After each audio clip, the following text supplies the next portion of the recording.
Isang halimaw ang naninirahan sa kabundukan ng Mount Canlaon. Isa sa mga pinakatanyag na kwentong bayan sa isla ng Negros. Kilala rin ito sa tawag na Mount Canlaon at ang kwento nito ay nagpapaliwanag sa pinagmulan ng pangalan nito. Ayon sa mga matatanda, may isang matandang Diyos na nagngangalang Laon na naninirahan sa ituktok ng bundok. Siya ay mayroong napakalakas na kapangyarihan at iginagalang ng mga sinaunang tao sa paligid. At ang mga tao ay masaya at masagana dahil sa kanyang pag-aalaga. Ngunit dumating ang panahon na isang dambuhalang dragon na may 7 ulo ang lumitaw. Ang halimaw ay mayroong kakayahang magbuga ng apoy at nambubulabog sa mga nayon. Sinisira ang mga pananim at kinakain ng mga hayop. Labis na natakot ang mga tao at wala silang magawa laban sa dambuhala. Sa gitna ng kaguluhan, isang matapang na binata ang naglakas loob na harapin ang dragon. Hiningi niya ang basbas ng Diyos na si Laon dahil sa kabayanihan ng binata. Nagpadala si Laon ng isang sandata na may mahiwagang kapangyarihan. Sa tulong ng sandata, nagawa ng binata na putulin ang 7 ulo ng dambuhala. Nang matalo ang dragon, nagbalik ang kapayapaan sa mga nayon. Bilang parangal sa Diyos na si Laon na tumulong sa kanilang kaligtasan, tinawag ng mga tao ang bundok na Canlaon na ang ibig sabihin ay para kay Laon o kay Laon na hanggang ngayon ay nagsisilbing bantay sa mga taga-Negros.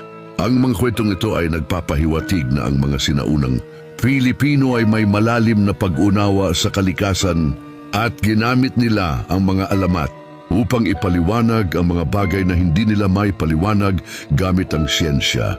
Ginagamit din ang mga ito upang magturo ng magagandang aral sa susunod na henerasyon.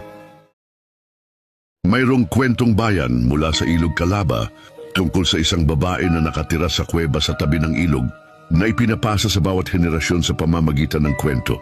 Bagamat ang mga detalye ay nag-iiba-iba depende sa kung sino ang nagsasalaysay. Gayunpaman, narito ang mga pinakakaraniwang detalye at tema sa alamat, ang alamat ni Maria ng Calaba. Ayon sa kwento, si Maria ay isang maganda at misteryosong nilalang na naninirahan sa isang malaking bato sa tabi ng Ilog Calaba sa Bangged, Abra.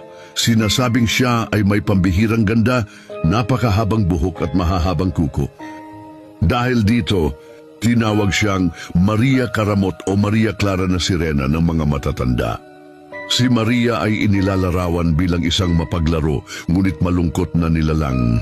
May mga nagsasabing siya ay isang engkanto o diwata, habang ang iba naman ay naniniwala na siya ay isang sirena dahil sa kanyang tirahan na butas o kuweba sa ilog, ngunit walang tumatangka na pumasok. Sinasabing lumalabas siya sa gabi, lalo na tuwing kabilugan ng buwan, at umuupo sa malaking bato upang magsuklay ng kanyang mahabang buhok. Kung minsan ay naglalakad-lakad din si Maria sa bayan ng Bangged. At may mga nagsasabing nakita siyang nakikilahok sa mga prosesyon tuwing Semana Santa. Ang pinakatampok na bahagi ng alamat ay ang kanyang pakikipaglaro sa mga tao, lalo na sa mga mangingisda at mga bata na naliligo sa ilog. Ginamit niya ang kanyang mahahabang kuko upang hilahin at kunin ang mga tao habang siya ay nasa dilim. Sa tuwing may nalulunod sa ilog, sinasabing may nakakarinig ng pamilyar na tunog ng pag-iyak ni Maria sa malaking bato. Ito ay nagsisilbing babala sa mga tao na may panibagong biktima na naman. Ang paniniwala ng mga tao ay ginagawa niya ito hindi para manakit, kundi para makahanap ng makakasama sa kanyang pag-iisa. Ang kanyang mga kuko ay nagsisilbing panakot para sa mga bata upang hindi maligo sa ilog kapag gabi o kapag masama ang panahon. May mga nagsasabi na naririnig siyang kumakanta kapag masaya siya.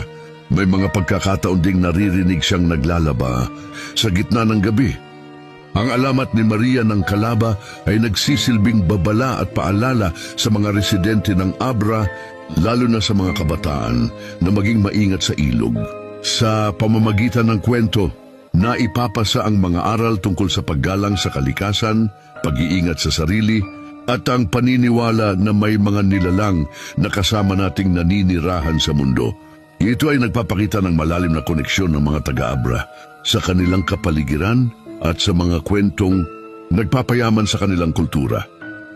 Gusto mo ba ang mga ganitong kwento?